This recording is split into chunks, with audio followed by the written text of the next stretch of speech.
Estamos estudando com o pastor Afonso Chaves, dentro da série Instituto Gunnar Vingre, a primeira carta de Paulo aos Coríntios.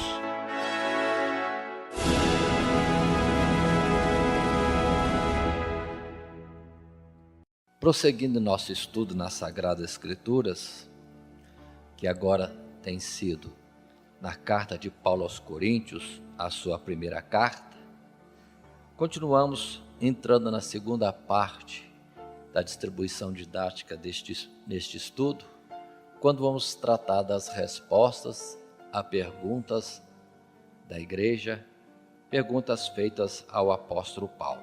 Observe que nos capítulos anteriores, vimos Paulo tratando, corrigindo, orientando a respeito de erros, faltas graves que existiam em meio à igreja.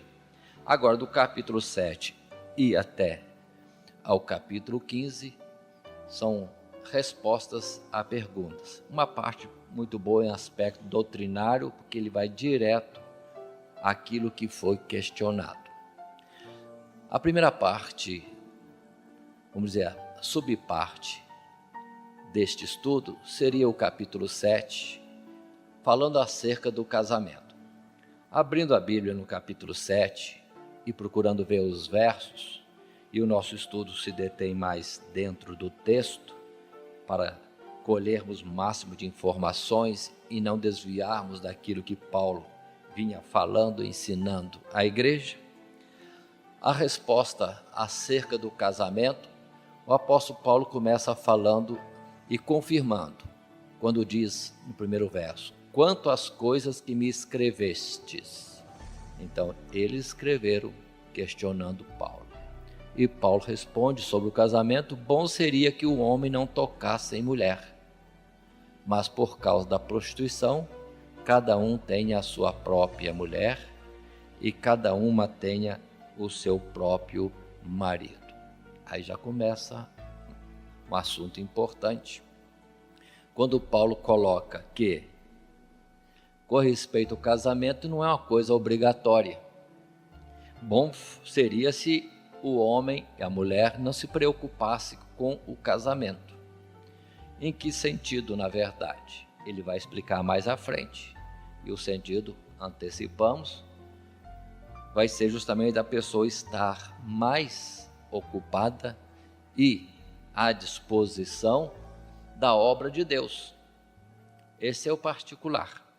Mas, entretanto, por causa da prostituição, aí, se alguém não consegue se conter, é melhor casar. Antecipamos outra vez o próprio texto. Por que Paulo fala dessa forma já no início e depois vai reforçar mais à frente este assunto? Porque a coisa mais nobre, mais importante na face da terra é aquilo que diz respeito às coisas de Deus. Alguns colocam a profissão, outros colocam a formação da família, outros buscam algum outro alvo na face da terra, seja em posições dentro do quadro das autoridades que no mundo existem, mas, entretanto, Paulo diz que a coisa mais nobre, melhor que existe na face da terra é a obra de Deus. Pelo que o renunciar a qualquer coisa, até mesmo o casamento, para servir melhor ao Senhor, isso é natural, é de lógica, é algo racional. Mas continua ele dizendo: se a pessoa está em perigo ou está em situação que talvez pudesse ser envolvido com a prostituição, então que se case. Mas dentro do casamento, Paulo já começa a orientar. E observe que Paulo, não sendo casado, mas orienta sobre o casamento. Pontos particulares, como esse mesmo do verso 3, ao dizer que o marido deve pagar à mulher a devida benevolência, e da mesma sorte a mulher ao marido. Continuando, a mulher não tem poder sobre o seu próprio corpo, mas tem no o marido. E também da mesma maneira o marido não tem poder sobre o seu próprio corpo, mas tem no a mulher. Um é para o outro e um é do outro. ninguém é de si mesmo. E o particular do casamento, que ninguém deve faltar ao compromisso para com o seu companheiro ou a companheira.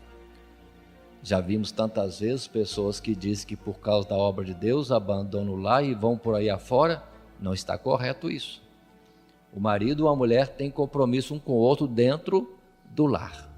Não está certo essa forma de entender. Uma vez que casou, o marido está preso à mulher, a mulher presa ao marido, e um deve obrigação para com o outro. Tanto que no verso 5, falando mais claro em termos de sexualidade, Paulo fala: não vos defraudeis um ao outro, senão por consentimento mútuo, por algum tempo, para vos aplicardes à oração, e depois ajuntai-vos outra vez, para que Satanás não vos tente pela vossa incontinência, pela vossa sensualidade. Então nada de ficar separado, é para ficar junto. Separação, então somente quando isso for com consentimento mútuo, mesmo assim para se dedicar à oração. Está bem claro esse ensino. Mas logo voltem a coabitar, terem o compromisso de um assistir o outro, pagar o outro a devida benevolência, para não cair em tentação de Satanás. Observe como ele fala, termos particulares, íntimos do casamento, com uma forma bem suave e lógica também natural. Quando muitos querem exaltar a espiritualidade e perdem, às vezes, o próprio casamento, comprometem o próprio casamento. Paulo continua falando que isso, entretanto, é como permissão e não por mandamento, porque ele mesmo gostaria que todos fossem como ele. Mas cada um tem de Deus o seu próprio dom, um de uma maneira e o outro de outra. Digo, porém, aos solteiros, às viúvas, que lhes é bom se ficarem como eu, mas se não podem conter-se, casem-se, porque é melhor casar do que abrasar-se. Nós estamos vivendo um tempo em que a propaganda, a mídia, convida, impulsiona, oprime as pessoas para alguma coisa relacionada com a sexualidade. Mas na natureza não é assim. Nós temos Paulo falando bem claro que gostaria que todos fossem como ele, sem envolvimento no casamento. Vamos considerar a palavra que Jesus disse em Mateus capítulo 19. Há pessoas que já nascem sem um interesse sexual. Ele chama ali de eunucos, nascem eunucos, sem interesse sexual. Outros há a quem os homens os tornam assim. De alguma forma, foram tornados eunucos. E finalmente Jesus disse que há outros que a si mesmos se fazem eunucos, sem interesse ou por renúncia sexual, a decisão pelo celibato, por causa do reino dos céus. Observe que hoje esta ideia não é bem entendida e todo mundo fica impulsionando uns aos outros a se casarem, enquanto na verdade às vezes não tem aquela urgência, não tem aquele despertamento que a mídia hoje faz. Precisamos entender isso. Eu costumo lembrar do tempo da minha infância, que lá nas regiões que eu morava, existiam muitos tios e tias, tanto meus de outros mais, simplesmente viveram para ser titios e titias, sem nenhum mal nesse particular.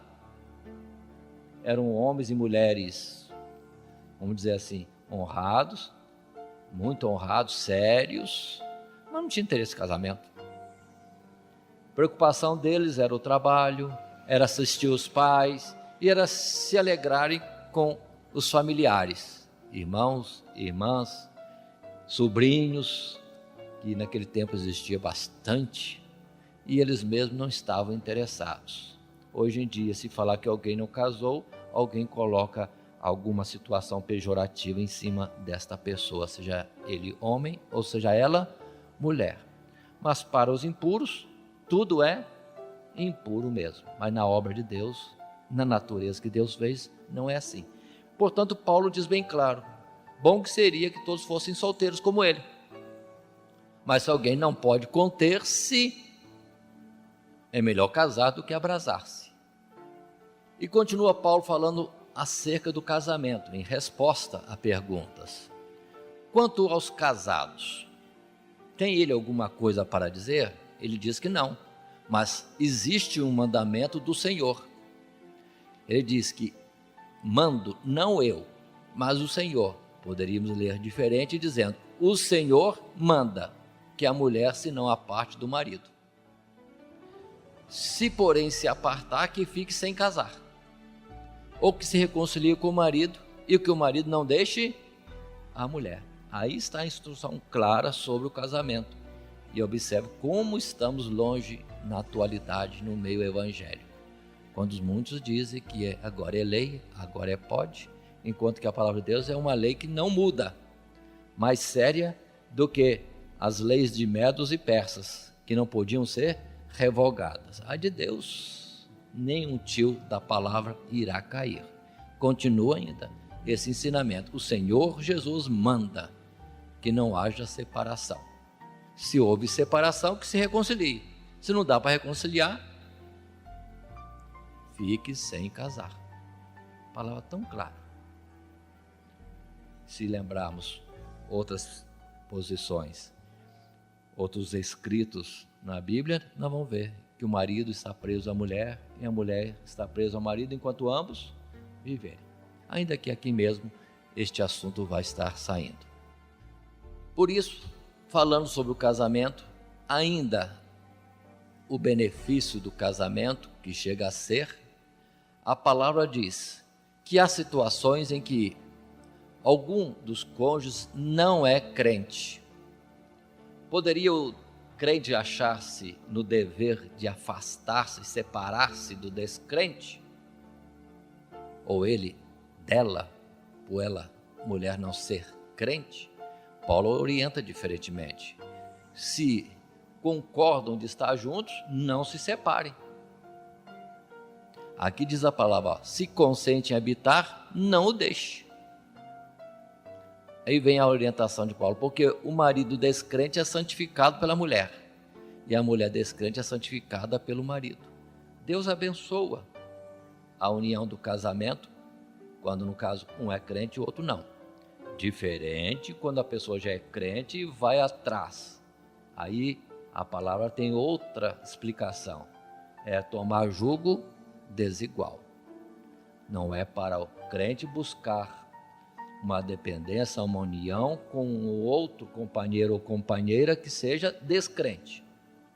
É diferente. É quando acontece de um vir ser crente e outro não, ou alguma situação semelhante. Mas não é para haver separação, não é para deixar. Pode ser que, primeiro fato, o Senhor santifica o que não é crente, para que os filhos venham a ser santos, puros, que de outra forma seriam imundos. Observe, se nós falarmos isso hoje, que as crianças geradas fora da bênção de Deus são imundas, nós caímos em alguma transgressão contra a lei, ou então algum outro particular, vamos dizer assim, da ética entre os homens. Mas a palavra é clara: imundos, gerados fora de Deus, sem a bênção de Deus. Mas no caso, se um pelo menos for crente, os filhos serão puros e não imundos. Não confundam isto com salvação. Salvação não é o assunto aqui. Fala sobre vidas puras, diferente de vidas salvas. Naturalmente, as crianças, por algum tempo Deus o sabe, estão debaixo da tutela dos pais. Pode ser abençoado pelos pais até na salvação, mas isso fica reservado para o dia do juízo. Aguardemos, portanto, esse tempo. Mas enquanto estão conosco, aproveitando que são vasos limpos, vão clamar pela graça de Deus para que sejam repletos da unção do Senhor. Continuando, se o descrente se apartar, aparte-se.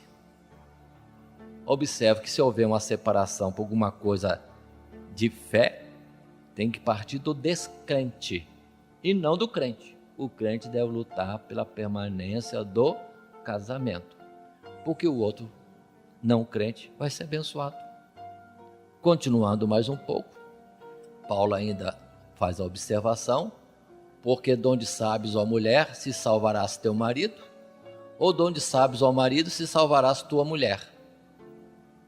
Aí continua: cada um ande como Deus lhe repartiu, cada um como o Senhor o chamou.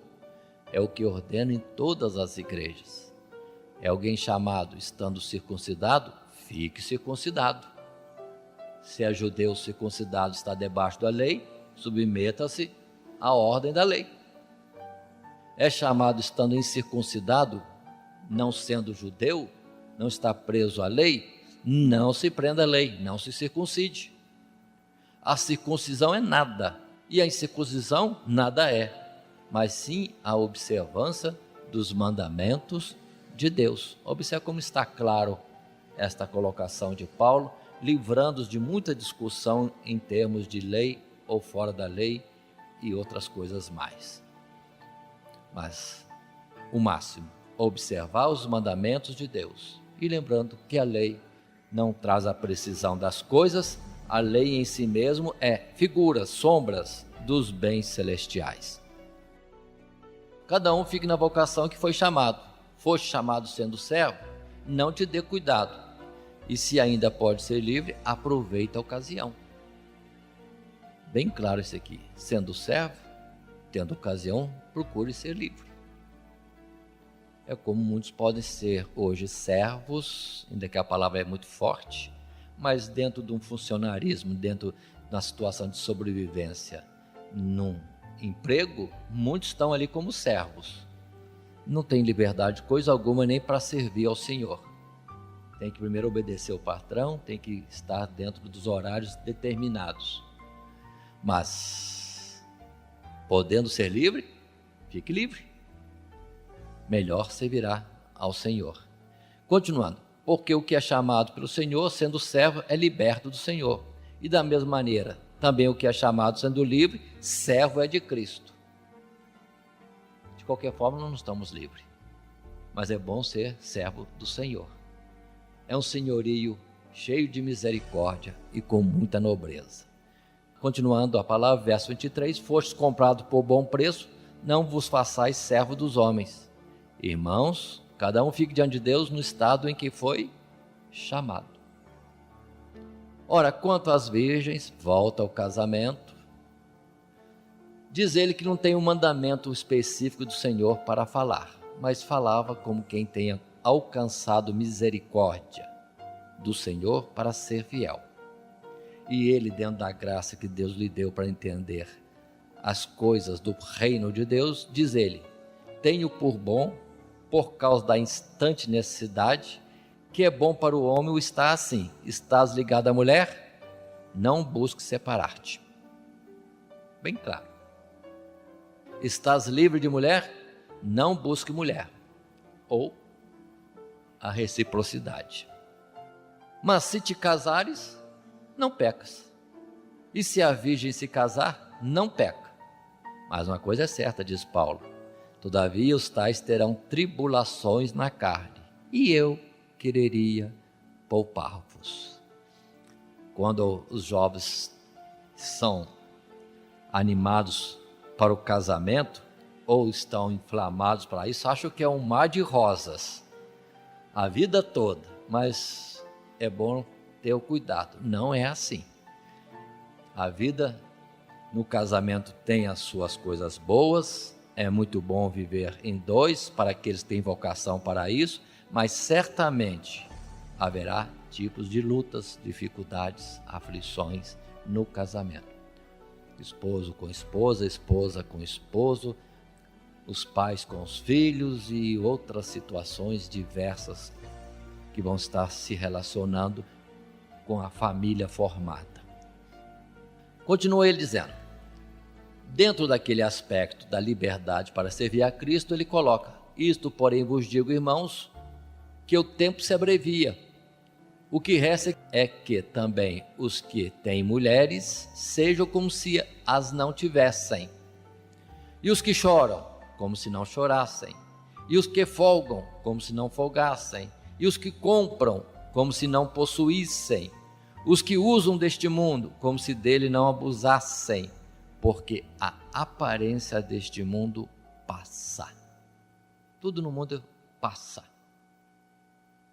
Então não é para estarmos ligados, presos a essa corrida própria do mundo, ou a cobiça que há no mundo, mas antes viver de uma forma racional no mundo. Por quê? Temos que estar preparados para a volta do Senhor. O tempo se abrevia. O fim de todas as coisas está perto. Desta forma que devemos estar mais preocupados em escolher a forma de vida. Continuando, diz ele no verso 32, e bem quisera eu que estivesse sem cuidado. O solteiro cuida das coisas do Senhor, em como há de agradar ao Senhor.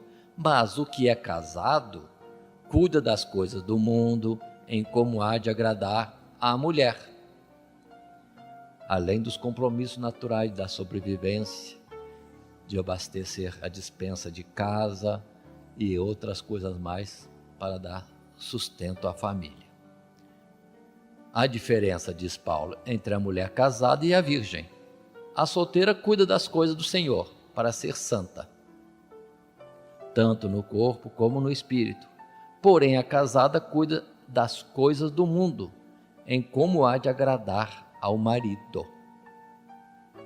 E é a realidade. As mulheres que dizem que não têm profissão vivem do lar. Alguém muitas vezes coloca isso como aquela que não tem trabalho. A mulher no lar, vamos dizer assim, trabalha 24 horas. Tem que estar à disposição, ou do marido, ou da casa, ou dos filhos e etc. Portanto, há diferença. A mulher cuida das coisas do mundo e como há de agradar ao marido. Continua Paulo dizendo, digo isso para proveito vosso, não para vos enlaçar, mas para o que é decente e conveniente, para vos unirdes ao Senhor sem distração alguma. É o melhor caminho. Mas se alguém julga que trata dignamente a sua virgem, se tiver passado a flor da idade e se for necessário, que faça o tal que quiser, não peca, casem-se. Todavia, o que está firme em seu coração, não tendo necessidade, mas com poder sobre a sua própria vontade, se resolveu no seu coração guardar sua virgem, faz bem, de sorte que o que a dá em casamento faz bem, mas o que a não dá em casamento faz melhor, desde que seja no objetivo para servir ao Senhor. Continua, a mulher casada, observe bem, está ligada pela lei todo o tempo que seu marido vive, mas se falecer o seu marido, fica livre para casar com quem quiser, contanto que seja no Senhor. Observe essa expressão, mulher casada está ligada pela lei todo o tempo que o marido vive. Não existe situação de divórcio. Não existe. Na Bíblia não. Porque a lei falada no verso 39 não é a lei dos homens, é a lei de Deus. E essa não mudou. Não mudou. Mas fica livre se morrer o marido para casar. Mas segundo a sua vontade, não. Aqui está a chave. Está livre para casar, mas se for dentro da vontade do Senhor. Ele é o Senhor da nossa vida, então é Ele que tem que decidir sobre o segundo casamento também. Diz Paulo, encerrando as perguntas e dando a resposta final sobre o casamento, Diz ele: será, porém, mais bem-aventurado se ficar assim, segundo o meu parecer. E também eu cuido que tenho o Espírito de Deus. Com essa palavra final ele fecha. Ele não é casado, ele não tem mandamento do Senhor diretamente neste assunto, mas falava segundo aquilo que o Espírito de Deus o impulsionava a escrever e lhe dava entendimento da vida natural dentro do casamento e das consequências disso. Observe nesse capítulo 7, princípios básicos que nós devemos ter. A uns Deus dá a dádiva de um cônjuge, a outros ele dá a de permanecer solteiro por amor ao reino de Deus. Este é o princípio do casamento. Se casar é dádiva de Deus, mas se não casar, se não tem esse interesse, não está apertado para isto, então é dádiva de Deus para melhor servir ao Senhor. Ou outro princípio colocado: aos casados manda o Senhor que a mulher se não aparte do marido, que o marido não deixe a mulher, se porém se apartar, que fique sem casar, ou que reconcilie-se com o marido. A palavra é clara, não tem dificuldade para se alterar tão gravemente como está sendo feito hoje em dia. Depois de 2000 anos de cristianismo, quase 2000 anos que essa carta de Paulo está escrita, agora os homens acharam que descobriram a liberdade, uma porta de escape para irem de encontro ao divórcio e alcançarem, como que, dito eles, uma legalidade no segundo casamento, no terceiro e vai assim por diante. Mas na verdade estamos pisando a palavra, alterando aquilo que por 2000 anos vem sendo mantido. Muito bem, continuando, respostas às perguntas da igreja, entramos no capítulo 8 e vamos avançando até entrar no capítulo 11, com um assunto geral que Paulo fala, que nós estamos intitulando num subtítulo de acerca do uso da liberdade cristã. Somos livres? Como devemos proceder, usar essa liberdade cristã? Vamos ver ao final que não somos assim livres, não. Estamos, na verdade, presos à vontade do Senhor. Continuando, entrando no primeiro assunto, acerca do uso da liberdade cristã, ainda outra vez subdividindo no capítulo 8, a respeito da questão dos alimentos oferecidos a ídolos, capítulo 8 até o verso 13, Paulo fala bem claro: ora, no tocante às coisas sacrificadas aos ídolos, sabemos que todos temos ciência. A ciência incha, mas o amor edifica. Se alguém cuida saber alguma coisa, ainda não sabe como convém saber. A ciência não é tudo, porque alguém pode ter muita ciência e ainda não saber como convém. Então observe que Paulo já coloca de início que só a ciência não é suficiente. O amor, sim, conforme vai dizer em outra carta, é o vínculo da perfeição. Assim continua ele dizendo: se alguém ama a Deus, esse é conhecido dele. Deus sabe quem ama a Deus. Assim, quanto ao comer das coisas sacrificadas aos ídolos, sabemos que o ídolo nada é no mundo e que não há outro Deus senão um só. Se o ídolo não é nada, se Deus é um só, aquilo que é oferecido ao ídolo não tem nada. A ciência me conduziria primeiramente ao quê? A desfrutar do alimento que é sacrificado, oferecido aos ídolos. Os ídolos não é nada. Então, não há coisa alguma no alimento oferecido aos ídolos. A primeira colocação, por ciência. Mas Paulo continua dizendo: porque ainda que haja também alguns que se chamam deuses, quer no céu, quer na terra, como há muitos deuses e muitos senhores, todavia para nós há um só Deus, o Pai, de quem é tudo e para quem nós vivemos, e um só Senhor, Jesus Cristo, pelo qual são todas as coisas, e nós por Ele. Então não estamos totalmente livres.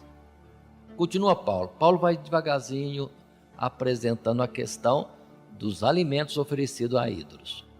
Continua no verso 7, mas nem em todos há conhecimento, porque alguns até agora comem no seu costume para com o ídolo, coisas sacrificadas ao ídolo, e a sua consciência, sendo fraca, fica contaminada. Se alguns têm ciência, Paulo diz, outros não têm ciência, e comendo aquilo que é sacrificado ao ídolo, não tendo ele conhecimento e entendimento, a sua consciência fica contaminada. Certamente vai acusá-lo, porque ele não tem entendimento. Continua Paulo a dizer, ora, manjar não nos faz agradáveis a Deus, porque se comemos, nada temos demais, e se não comemos, nada nos falta. Que é o alimento? Nada de importante em termos espirituais. Observe que Jesus, em João capítulo 4, disse, tem uma comida que vós não conheceis. E a comida que Jesus dizia não era pão, não era outro tipo de alimento, era fazer a vontade do Pai, donde o alimento não é coisa alguma, diante da realidade espiritual que nos envolve. Continuando, mas vede que essa liberdade não seja de alguma maneira escândalo para os fracos, porque se alguém te vir a ti, que tem ciência, conhecimento, entendimento, sentado à mesa no templo dos ídolos, não será a consciência do que é fraco induzida a comer as coisas sacrificadas aos ídolos? Observe, e pela tua ciência perecerá o irmão fraco, pelo qual Cristo morreu. Observe que Paulo vai colocando, ele não vai direto, proibido, pode, não pode. Ele vai argumentar direitinho. Alguém por ciência poderia ir para as festas da idolatria e estar lá à vontade comendo, porque ele sabe que o ídolo não é coisa alguma, não é nada. Mas e os que são fracos e não têm entendimento vão ver esse que tem entendimento participando, vai ser induzido a participar também. Pronto. E para esse não é bom. A consciência dele não o permite e ele estará transgredindo uma coisa que ele não sabe, que é permitido. Mas se para mim, minha consciência me condena, eu tenho que escapar. Falta de entendimento. Mas continua. Ora, pecando assim contra os irmãos e ferindo a sua fraca consciência, pecais contra Cristo. Estarei armando um laço ao meu irmão que não tem entendimento.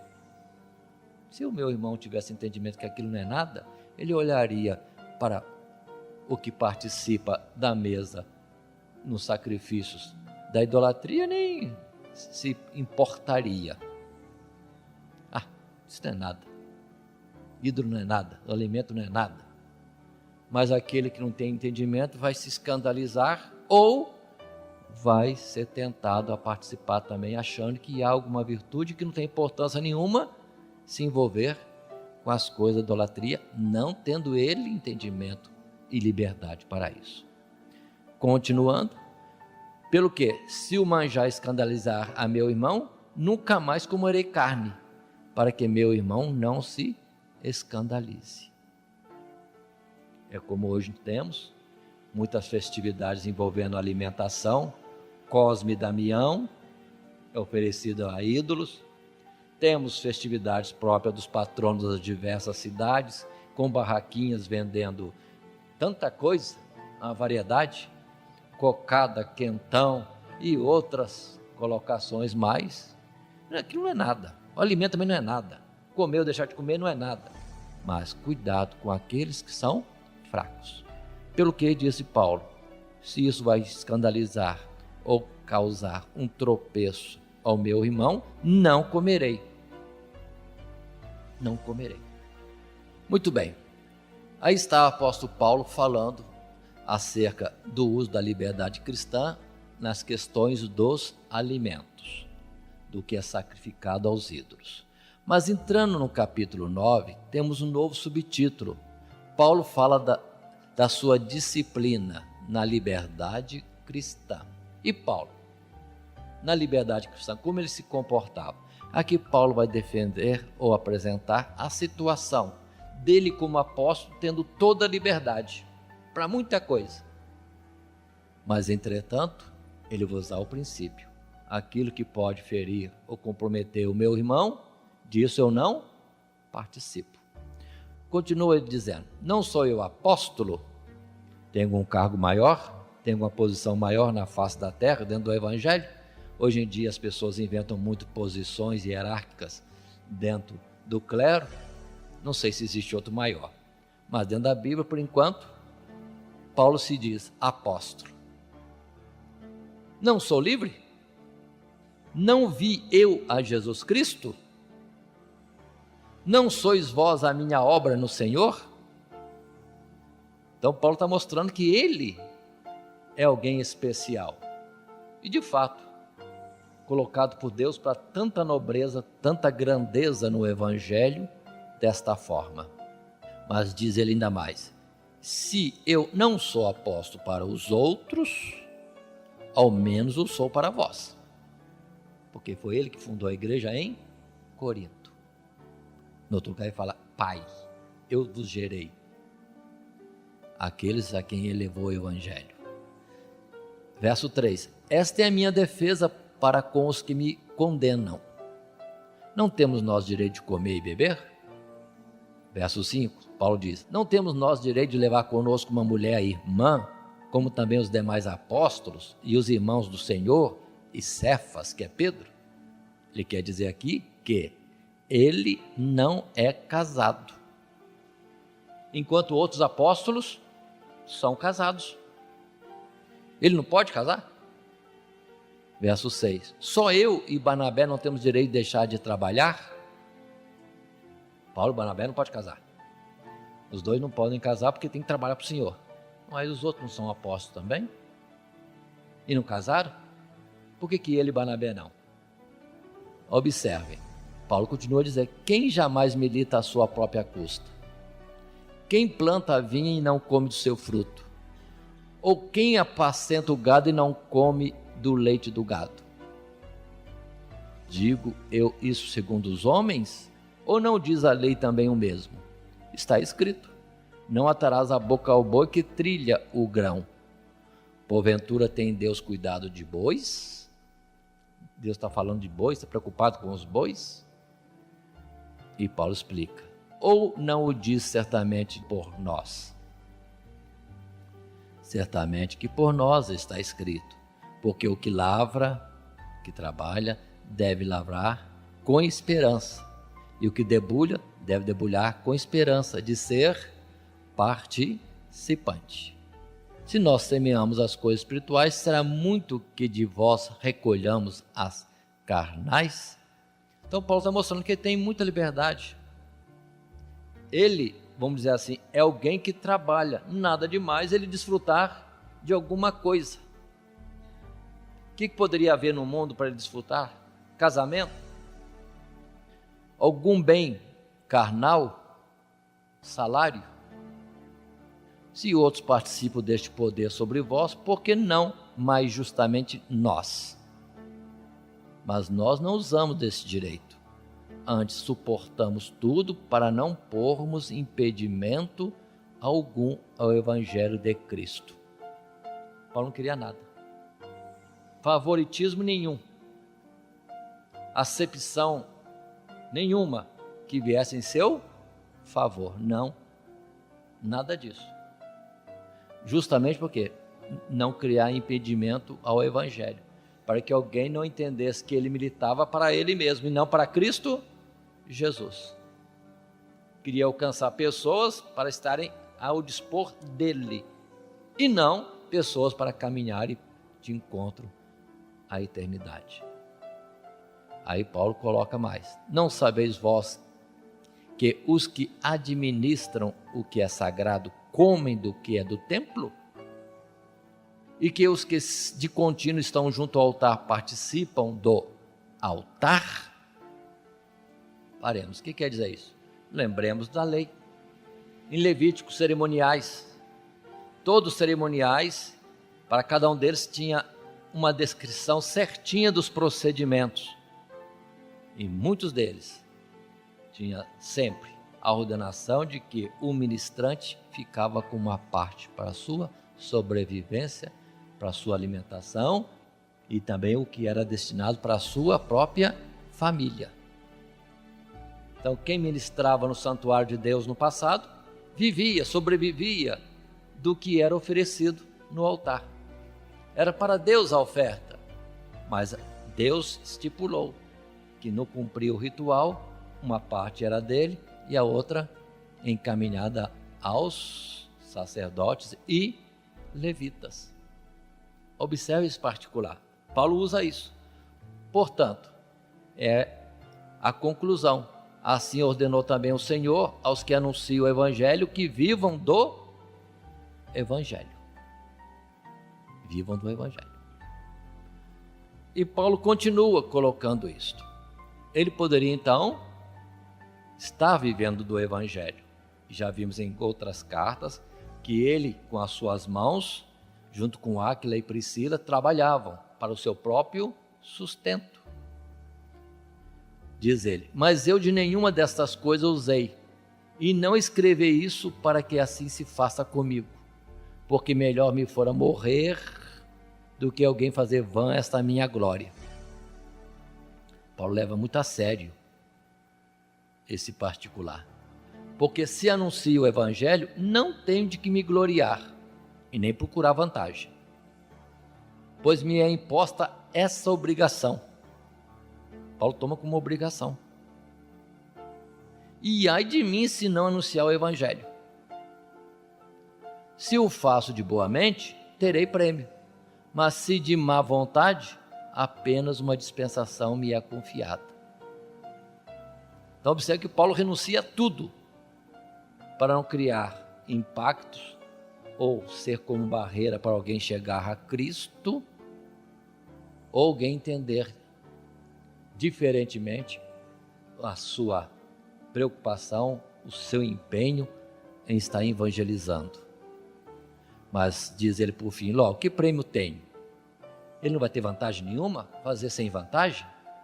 Lógico que ele vai ter uma vantagem, vai ter um prêmio.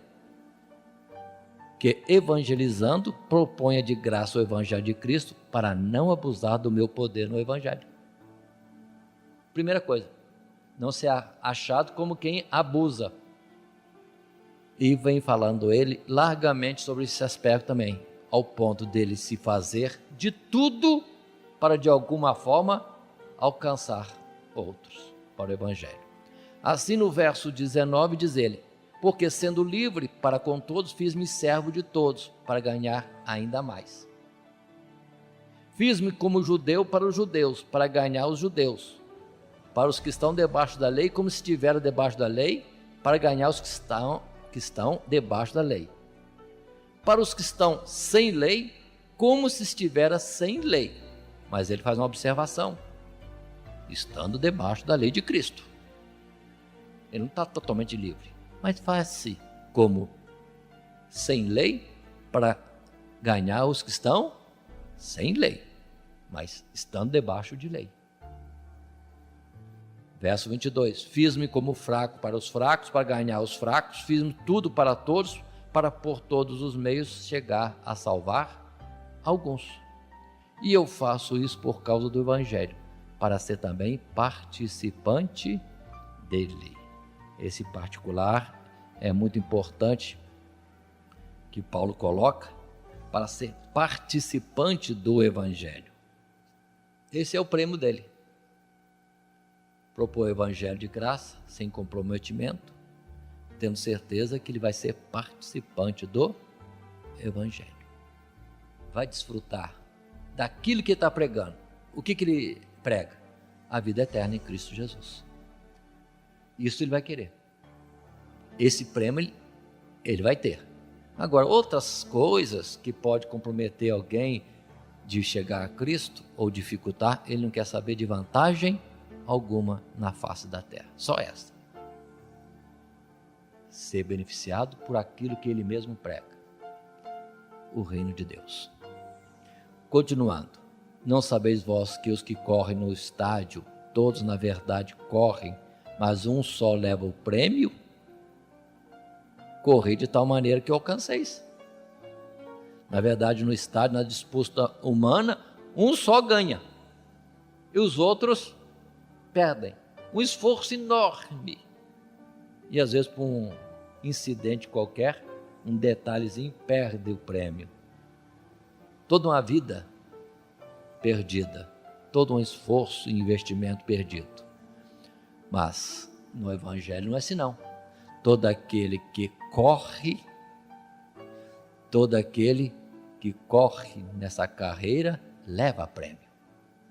Não é o primeiro que chega, é todos os que chegam. E todo aquele que luta de tudo se abstém. Eles o fazem para alcançar uma coroa corruptível, nós, porém, uma incorruptível, eterna, nos céus. Se virmos qual é a forma de vida de um esportista nessas disputas diversas do mundo, é tudo muito controlado. A pessoa não tem querer, não tem repouso, não tem nada. Obedece em tudo, em todos os detalhes, horários, alimentos, tudo. É uma agenda rígida demais, ainda mais quando é esforço corporal, para ganhar o prêmio, o que ganhar, um só. E nós somos chamados a estarmos trabalhando para alcançar uma coisa que é eterna. E não é para um só, é para todos. Todo aquele que for fiel alcançará o prêmio. Assim, verso 26, ele diz: pois eu assim corro, não como uma coisa incerta, assim combato, não como batendo no ar, antes subjugo meu corpo e o reduzo à servidão, para que pregando aos outros, eu mesmo não venha de alguma maneira a ficar reprovado. Aí está a liberdade de Paulo. Como ele usa a liberdade cristã? Como? A liberdade de renunciar para com mais firmeza, com mais objetividade ir ao alvo da soberana vocação, diz no outro lugar, em Cristo Jesus. Não combate com uma coisa incerta. Muitos lutam para ver se vai ganhar. Ele não. Ele luta sabendo que se ele perseverar na corrida, na disputa, ele vai ganhar, junto com muitos outros. Continuando, verso 27, está aqui: subjugo o meu corpo, o domínio próprio. Reduzi o corpo à servidão, para ser aprovado.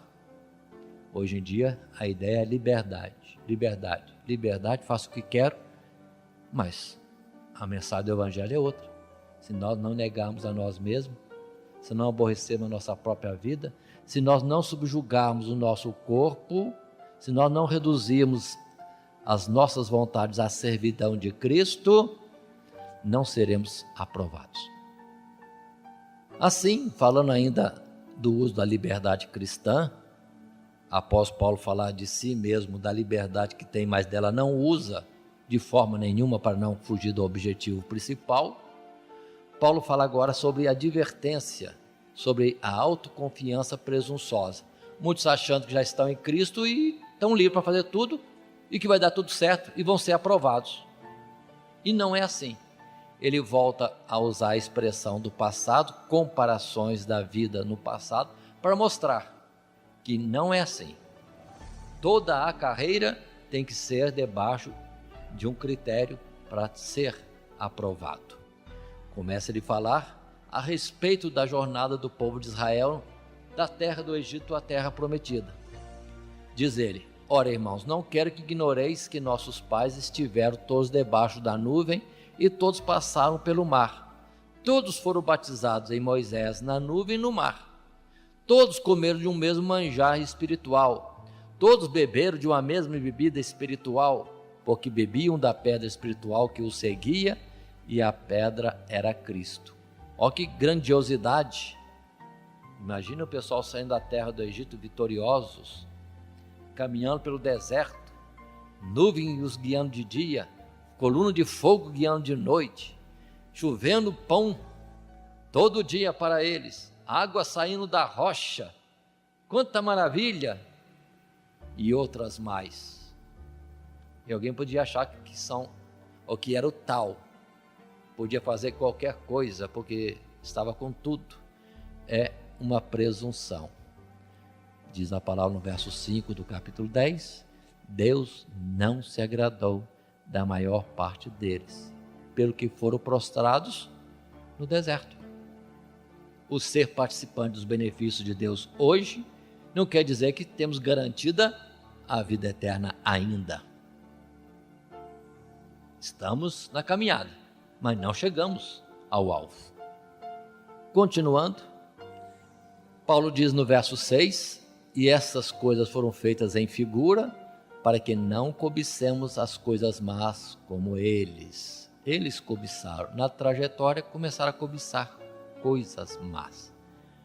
Observem o meio evangélico hoje. Muita gente não está colocando como tópico principal, primordial, as coisas eternas. Estão lutando pelas coisas terrenas. Isso não seria cobiça? Atrás de carro, atrás de casa, melhor emprego, um casamento, ou então se já tem um casamento, procura ter um casamento melhor. Não são carnais? Estão cobiçando as coisas más.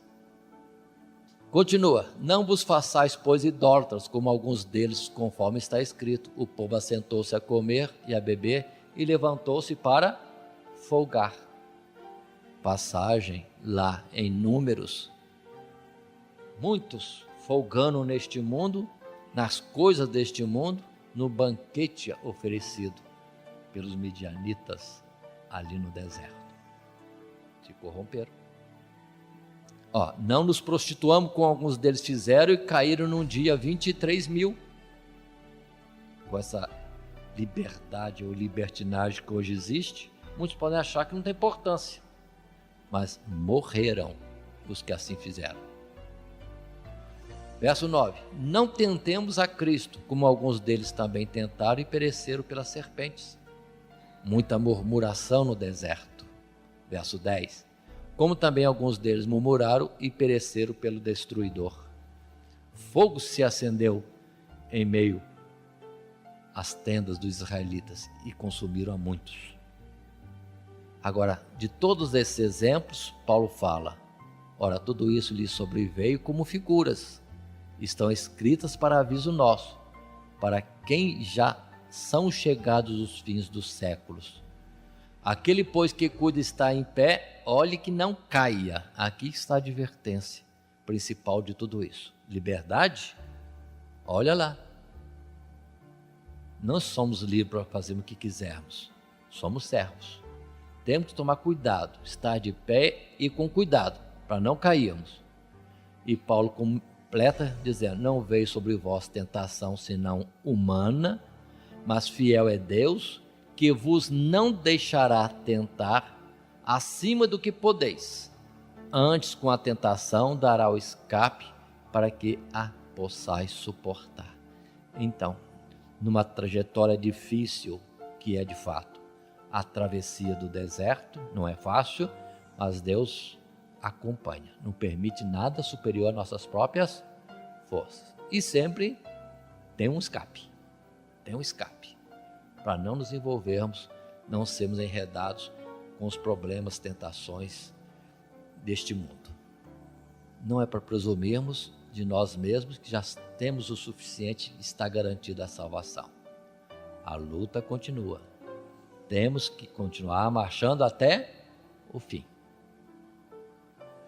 Assim, ainda dentro de respostas às perguntas da igreja, ainda falando na liberdade cristã, no uso da liberdade cristã, um novo subtópico no capítulo 10, a partir do verso 14, volta ele, Paulo, a falar das festas idolátricas e da mesa do Senhor.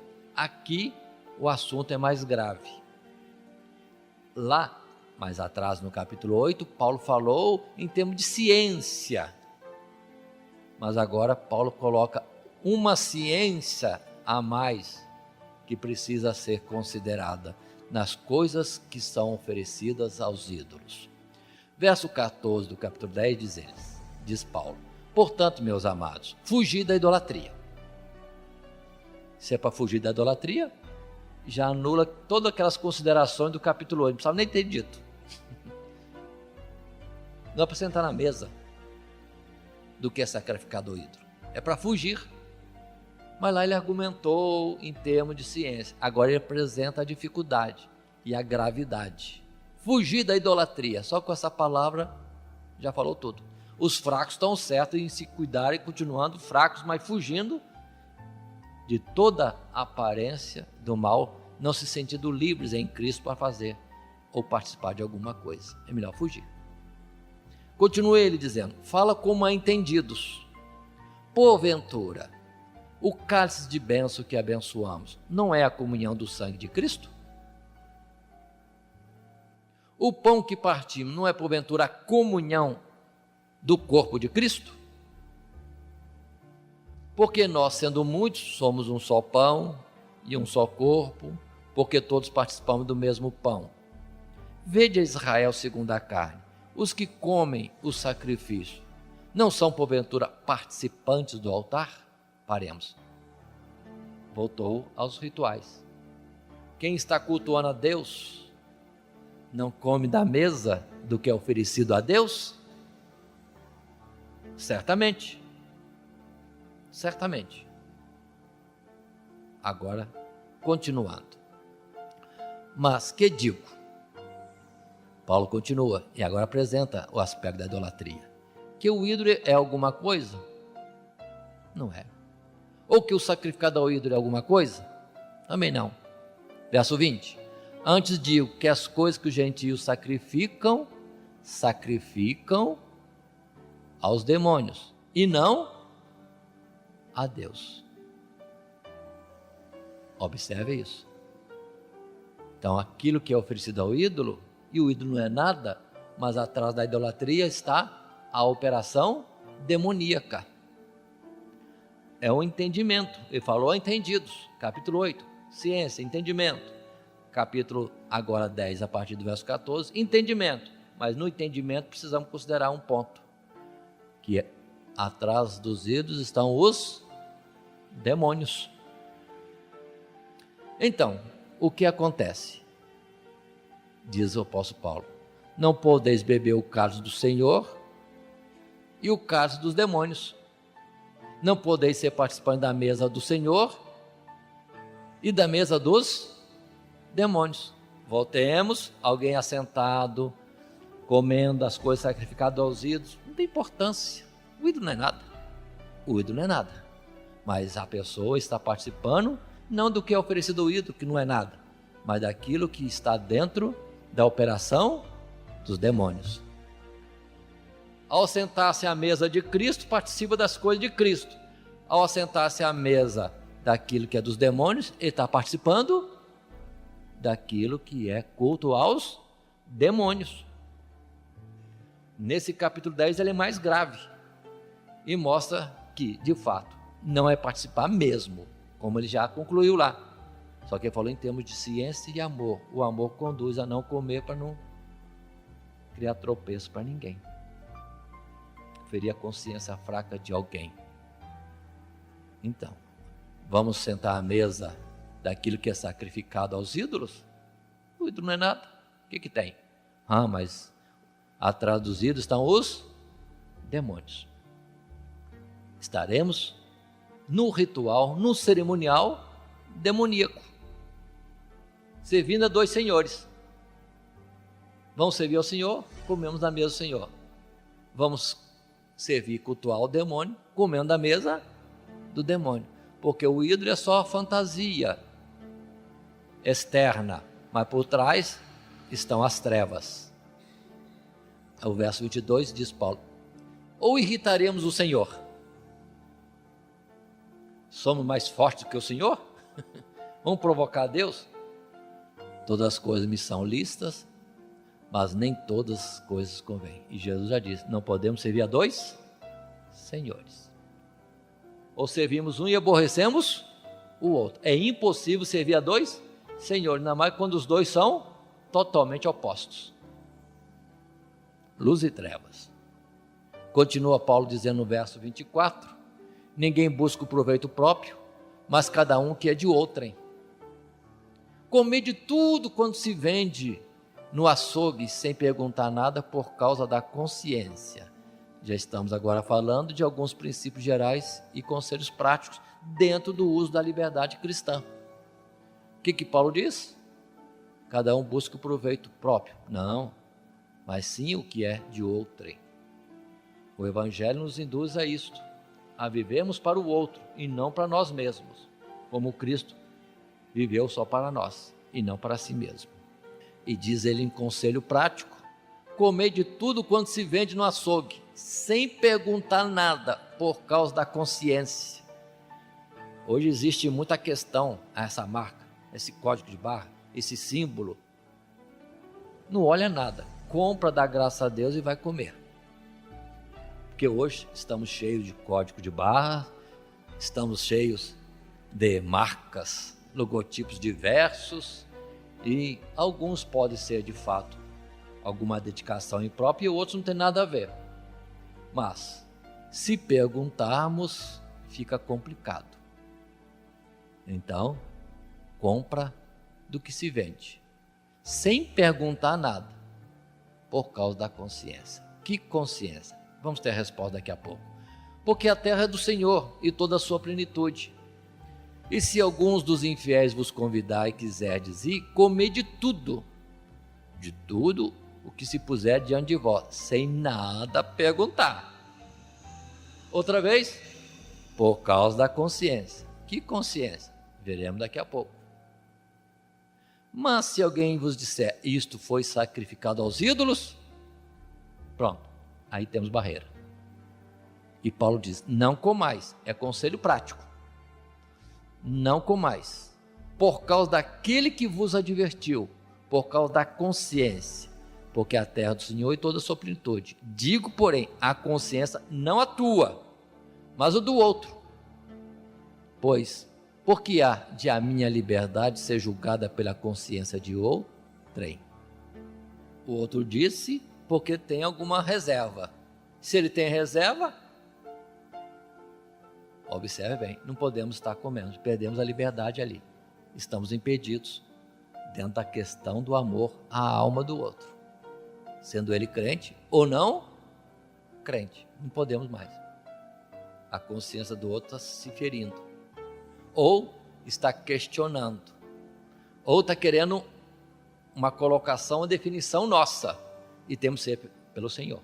Então, não comer. É a palavra que Paulo diz: não comais. Se alguém disser o que é o ídolo que foi sacrificado isso, então não coma. Mas não pergunte, para não se comprometer. Mas se alguém falar, pronto, já estamos limitados. E continua ele dizendo, verso 30: e se eu com graça participo, porque sou blasfemado naquilo que dou graças? Portanto, quer comais, quer bebais, ou façais outra coisa qualquer, fazei tudo para a glória de Deus. Ou ao contrário também, vou ler ao contrário esse verso, dizendo: portanto, não comendo, não bebendo, ou não fazendo outra qualquer coisa, não façamos para a glória de Deus também. É o sentido da renúncia. Liberdade podemos, para a glória de Deus, somos livres. Mas ao mesmo tempo, também não vamos participar. Somos livres para não participar, para a glória de Deus também. Continua outros conselhos práticos: portai-vos de modo que não deis escândalo nem aos judeus, nem aos gregos, nem à igreja de Deus. Como também eu em tudo agrado a todos, não buscando o meu próprio proveito, mas o de muitos, para que assim se possam salvar. Aí a palavra clara da atuação de Paulo. Livre Paulo para tudo, mas nada para si mesmo. Tudo no cuidado para com o outro. E termina no capítulo 11, verso 1, dizendo: sede meus imitadores, como eu também de Cristo. Está claro tudo isto? Observe que lendo texto a texto, verso a verso, quando possível, nós temos todo o proveito da mensagem, muitas colocações detalhadas de Paulo para não deixar dúvida daquilo que é, de fato, a vida cristã segundo a vontade de Deus. Passando à frente, ou melhor, antes de passarmos à frente, lembremos os princípios básicos, alguns poucos de tudo que vimos. O ídolo nada é no mundo e há um só Deus. Mas nunca comerei o sacrificado aos ídolos, para que meu irmão fraco não se escandalize. Aquele que luta de tudo se abstém para levar o prêmio. Subjuguemos o nosso corpo para que não venhamos, de alguma maneira, a ficar reprovados. Mais princípios.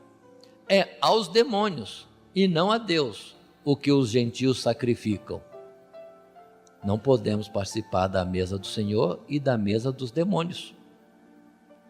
E finalmente mais um princípio: todas as coisas me são lícitas, mas nem todas as coisas convêm. Façamos tudo para a glória de Deus.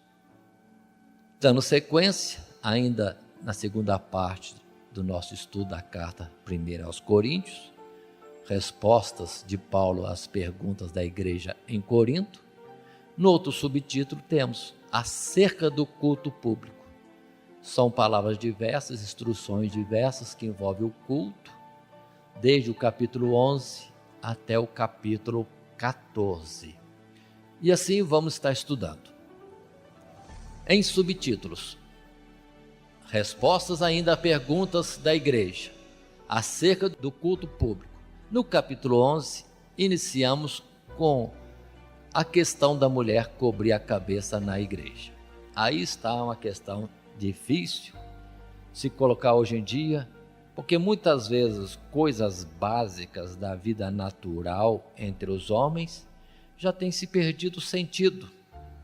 E a explicação, quando não é no temor de Deus, ninguém vai entender nem achar lógica ou razão. Mas observem, a mulher, na questão do culto público, deve cobrir a cabeça. Esta é a orientação de Paulo. Por que isso? Questões antigas, mas há uma razão. E a razão principal é disciplina, ordem nas coisas de Deus. Assim diz Paulo no capítulo 11, a partir do verso 2.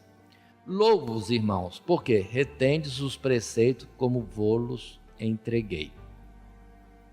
Paulo está começando a dizer que eles guardam coisas que Paulo ensinou. Continua Paulo: mas quero que saibais que Cristo é a cabeça de todo varão, e o varão é cabeça da mulher, e Deus a cabeça de Cristo. Existe uma como ordem hierárquica de submissão e de autoridade. Deus, Cristo, o homem, a mulher. É questão de ordem. Continua Paulo dizendo: todo homem que ora ou profetiza tendo a cabeça coberta, desonra sua própria cabeça. Vamos ler um pouco mais os versos? Mas toda mulher que ora ou profetiza com a cabeça descoberta, desonra sua própria cabeça.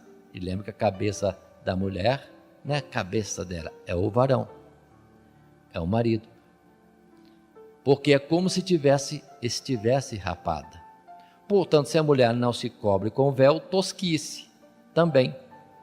Mas se para a mulher é coisa indecente tosquiar-se ou rapar-se, que ponha o véu.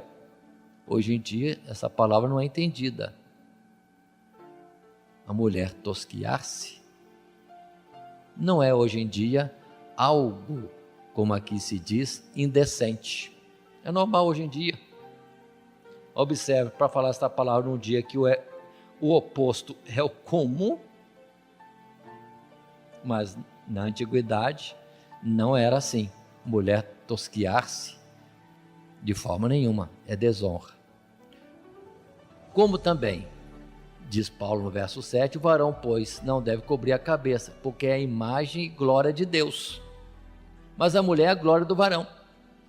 Seria como a mulher pode descobrir-se diante do homem, mas não pode descobrir-se diante da hierarquia superior. Que o homem é igual a Deus, a sua imagem, foi chamado a isso. Mas a mulher é para o homem. Observe essa ordem. Porque o varão não provém da mulher, mas a mulher do varão. Toda a questão aqui não é cabelo, não é véu, é hierarquia. Continua, verso 9. Porque também o varão não foi criado por causa da mulher, mas a mulher por causa do varão. Existe uma sequência, ordem. Portanto, a mulher deve ter sobre a cabeça sinal de poderio, por causa dos anjos. Os anjos também estão nessa hierarquia. Todavia, nem o varão é sem a mulher, nem a mulher sem o varão no Senhor. Esse aspecto aqui, não há situação de maior grandeza no homem, menor na mulher. É simplesmente colocação, vocação, ordem colocada por Deus. Só isso. Ninguém é menor em estar na posição que Deus determinou. Nunca. Mas cada um tem que ficar na posição que Deus colocou. Continuando. Porque como a mulher provém do varão, ela foi feita do homem e para o homem, assim também o varão provém da mulher, que ninguém nasce a não ser pela mulher. Deus que compensa. Mas tudo vem de Deus.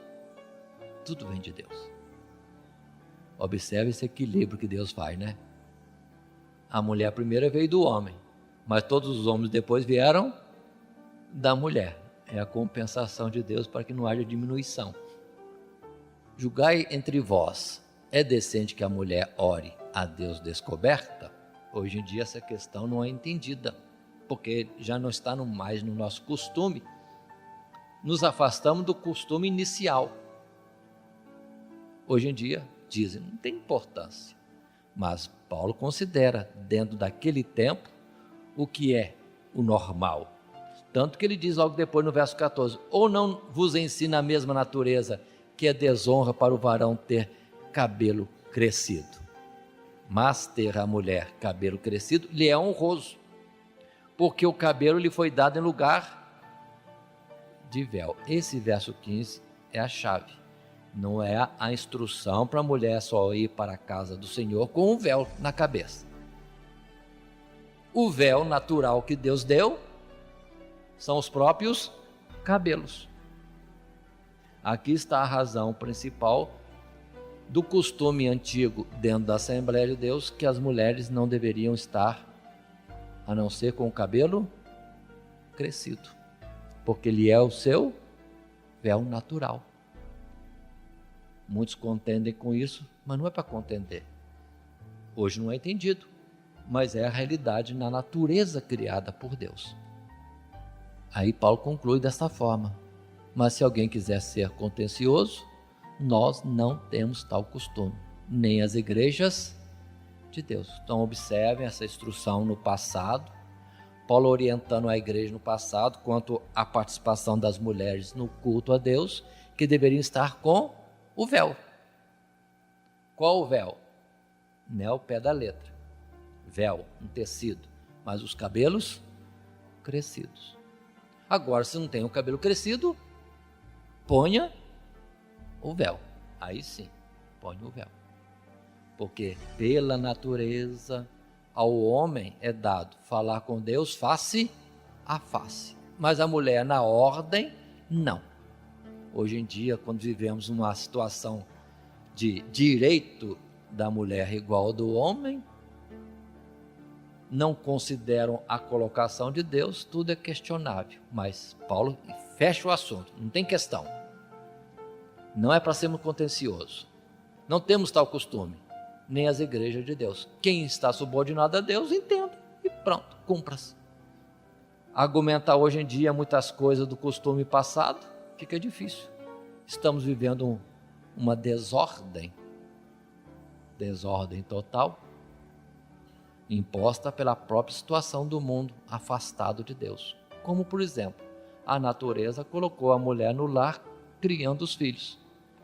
A realidade da sobrevivência hoje está sendo diferente. A mulher disputando com o homem as vagas nos empregos. E vão as mulheres para os trabalhos, o lar fica sem a formação quando tem filhos, ou então não se tem filhos. E os homens, às vezes, ficam desempregados. Aí, a desordem total. Vão procurar ocupar-se de alguma outra forma, já que não tem emprego. Mas isso hoje não é entendido desordem, é competição, mas não é o colocado por Deus. Tanto que a própria lei humana determina colocarmos os filhos em escolas públicas. E muitos acham que isso é uma vantagem. Os filhos são tirados dos pais para a escola pública, onde vão aprender, muitas vezes, aquilo que não deveriam aprender. Mas a natureza de Deus é o contrário. Aprende-se em casa, com a mãe, debaixo da tutela, da supervisão do pai, que é a cabeça do lar. Esta é a colocação de Deus. Também na casa de Deus, para cultuar a Deus, uma ordem das coisas. Continuando um pouco mais, falando acerca do culto público, ainda no capítulo 11, inicia agora uma palavra de Paulo a partir do verso 17, o que envolve o culto a Deus na participação da mesa do Senhor, a chamada ceia do Senhor. E Paulo diz: nisso, porém, não vos louvo. Volto ao início. Quando ele começou a palavra a respeito das mulheres no culto, ele disse que louvava a eles, mostrando que os coríntios obedeciam à regra das mulheres não terem as cabeças cobertas pelo cabelo natural ou pelo véu, e os homens descobertos, ao cultuarem a Deus.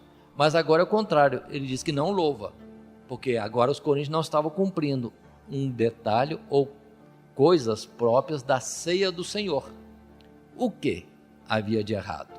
Diz ele: quando vos ajuntais na igreja, há entre vós dissensões, e até importa que haja entre vós heresias, para que os que são sinceros se manifestem entre vós. De sorte que, quando vos ajuntais num lugar, não é para comer a ceia do Senhor. Comendo, cada um toma antecipadamente a sua própria ceia. Assim um tem fome e o outro embriaga-se. Não tendes porventura casas para comer e para beber? Ou desprezais a igreja de Deus e envergonhai os que nada têm? Então aqui temos a palavra de Paulo repreendendo, não louvando os coríntios, porque iam para a casa de Deus participar da mesa do Senhor, que era naturalmente diferenciada do modo de executar hoje. Cada um levava a sua ceia para comer todos juntos. Só que uns comiam antecipadamente, de uma forma regalada. Essa expressão, quando diz embriaga-se, ou seja, está muito satisfeito, antecipadamente, enquanto outros não têm o que comer. Na verdade, a ceia do Senhor era para levar, para repartir entre todos. Era uma forma também de que outros necessitados tivessem a sua alimentação. Lendo histórias da igreja nas suas reuniões no passado, isso era comum. A igreja levantava cedo, ia para a casa do Senhor, um lugar estabelecido, para a oração, depois voltava para as suas ocupações, depois retornava para a casa do Senhor para comerem uma comida comum.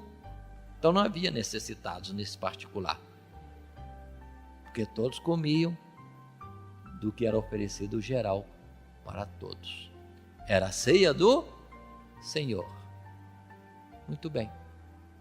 Mas os coríntios estavam diferentes neste agir.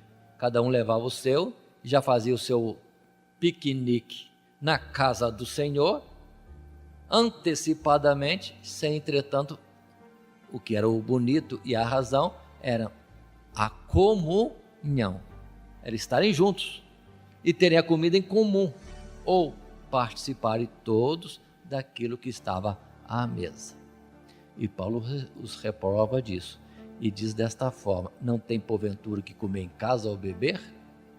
E assim estão indo para a igreja do Senhor de forma que é um desprezo.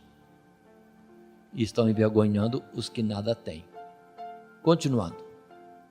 Aí vai falar diretamente da ceia do Senhor, relembrando: porque eu recebi do Senhor, que também vos ensinei, que o Senhor Jesus, na noite que foi traído, tomou o pão e, tendo dado graças, o partiu e disse: tomai, comei, isto é o meu corpo que é partido por vós, fazei isto em memória de mim.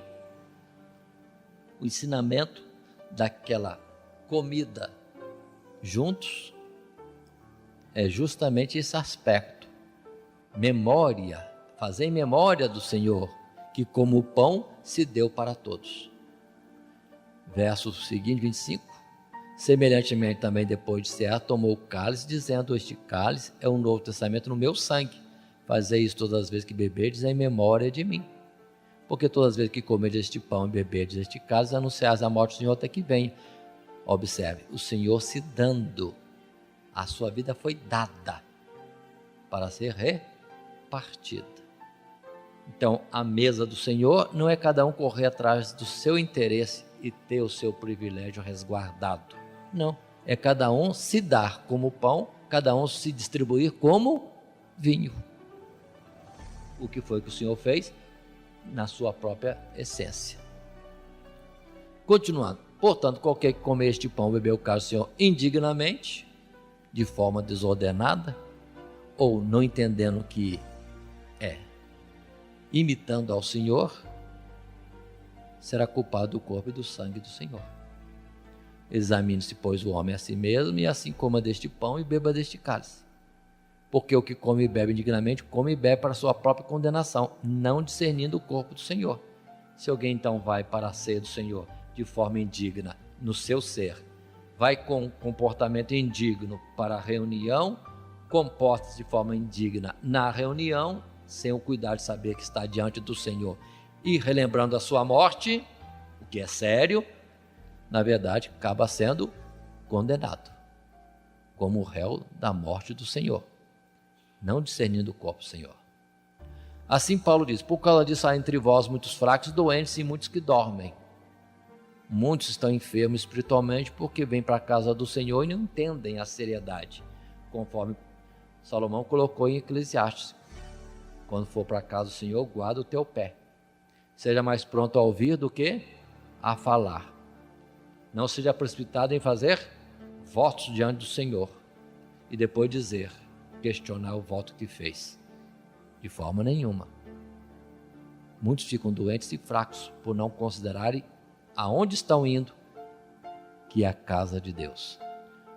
Mais ainda, porque se julgássemos a nós mesmos, nós não seríamos julgados. Se nos alisarmos, se nós nos consertarmos, pronto, estamos bem. Mas quando somos julgados, somos repreendidos pelo Senhor, para não sermos condenados com o mundo. Observe, Deus analisa isso e repreende. Se atentarmos, é a salvação. Mas se continuarmos do mesmo jeito, aí é a condenação. Portanto, meus irmãos, quando vos ajuntais para comer, esperai uns pelos outros. Mas se algum tiver fome, come em casa, para que não vos ajunteis para a condenação. A palavra é clara. O ir para a casa do Senhor comer não é para comer, é para comemorar a morte do Senhor junto com outros mais. E no ato que é distributivo de amor, de socorro a muitos necessitados. Observe esse particular: esperai uns pelos outros, que é o início do assunto. não comer antecipadamente, trazer o seu alimento e deixar na mesa para a disposição de todos. Na verdade, seria adequado, não se colocou aqui, nem deveria ser colocado, mas entendemos por raciocínio, é para deixar os necessitados comerem primeiro. Eles sim, primeiro. E depois os que têm à vontade em casa, aí vão participar. Para não deixar de participar do alimento comum, da comunhão na casa do Senhor. Continuamos a um particular. Observe, esperar uns pelos outros. Muitos, na realização da Santa Ceia hoje, ficam preocupados de reter o pão na mão, de reter o cálice na mão, para esperar todo mundo, esperar uma ordem. Comam dele todos, bebam dele todos, para comerem e beberem do cálice de uma forma juntos. Observe que a colocação esperar uns pelos outros não é no sentido de todo mundo comer o pão e o cálice juntos, no mesmo instante. Não, é para que esperar, para que haja uma distribuição e todos sejam servidos. No nosso modelo de hoje, participar da ceia, não vai faltar para ninguém. Não vai faltar para ninguém, porque é só representativo do pão e do cálice. Pelo que também, vamos entender, se alguém espera pelos outros, são os que ministram. Observe que primeiro é servido a igreja. Depois os que serviram a igreja são servidos. E por último, os que estão no presbitério. Alguns acham que é por honra. Não, entendamos. Quem tem mais honra tem que ser servido primeiro. E no caso, quem tem mais honra é a igreja do Senhor. E por que eles ficam por último? Porque são os que ministram. Estão servindo a igreja. Vamos colocar no passado, se pudesse acontecer de faltar, que falte para os que são servos, mas não falte para os principais, a igreja do Senhor. Muita gente troca o sentido das coisas e coloca como honra para o pastor, honra para os ministros receberem depois de todo mundo. Não, é o contrário, são servos. O servo é que come por último. Quando alguém trabalha na cozinha e serve à mesa dos patrões, primeiro ele serve, depois ele vai comer. Assim na casa do Senhor também. Esse é o sentido, esperar uns pelos outros. Continuando ainda, respostas a perguntas da igreja acerca do culto público. Observemos. Entramos agora nos dons espirituais, os dons do Espírito Santo, o que é tratado nos capítulos 12, 13 e 14. E nós vamos fazer uma pausa agora. Que Deus nos abençoe em Cristo Jesus.